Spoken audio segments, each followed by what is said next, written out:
నమస్కారం. శ్రేష్ఠ సనాతన్ భారత్ యూట్యూబ్ ఛానల్కి స్వాగతం. ఈరోజు మనం భగవద్గీతలో మొదటి అధ్యాయంలోని 37వ శ్లోకం గురించి తెలుసుకుందాం. తస్మాన్నార్హా వయం హంతుం ధార్తరాష్ట్రాన్ స్వబాంధవాన్ స్వజనం హి కథం హత్వా సుఖినః స్యామ మాధవ. భావం: కాబట్టి ఓ మాధవ, కృష్ణ, నేను చెప్పేది ఏంటంటే, ధృతరాష్ట్రుని కుమారులు నా సోదరులు, నాకు కావలసిన వాళ్ళు, నాకు దగ్గర బంధువులు. వీళ్ళను చంపడం న్యాయమా చెప్పు? అయినా స్వంత వారిని, దగ్గర బంధువులను చంపుకుంటే మనకేం సుఖం లభిస్తుంది? ఏ సుఖమైనా 10 మందితో పంచుకుంటేనే కదా సార్థకత. ఏమంటావు అని అన్నాడు అర్జునుడు.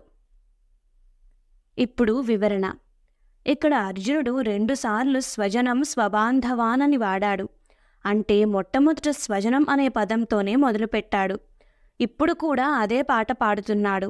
ఇంతకుముందు దుర్యోధనాదులను దుర్మార్గులు అన్నవాడు ఇప్పుడు వారు కూడా నా బంధువులే అనే స్థాయికి వచ్చాడు. ధార్తరాష్ట్రులు మొదలగు నా యొక్క బంధువులు అని అంటున్నాడు. అంటే నేను, నాది, నా వాళ్ళు అనే మమకారం, రాగానుబంధం అర్జునుడిలో బాగా పాతుకుపోయింది. ఈ అహంకార మమకారాలే బంధహేతువులు. ఇవి ఉన్నంత వరకు మోక్ష మార్గం మనకు కనిపించదు. నేను వేరు, ఈ దేహము వేరు అనుకుంటేనే ఆత్మసాక్షాత్కారం అవుతుంది. నేనే ఈ దేహము, వీళ్ళంతా నా వాళ్ళు, నా బంధువులు అనుకున్నంతకాలం ఆత్మ మనకు కనపడదు. ప్రస్తుతం ఈ అహంకార మమకారములతో కొట్టుమిట్టాడుతున్నాడు అర్జునుడు. ఈ విషయం గమనించాడు కృష్ణుడు. అర్జునుడు క్షత్రియుడు, న్యాయం ధర్మం పాటించవలసినవాడు. తప్పు చేసిన వాడిని దండించడం క్షత్రియ ధర్మం. ఆ ధర్మ నిర్వహణలో తన, మన అనే బంధాలకు తావులేదు.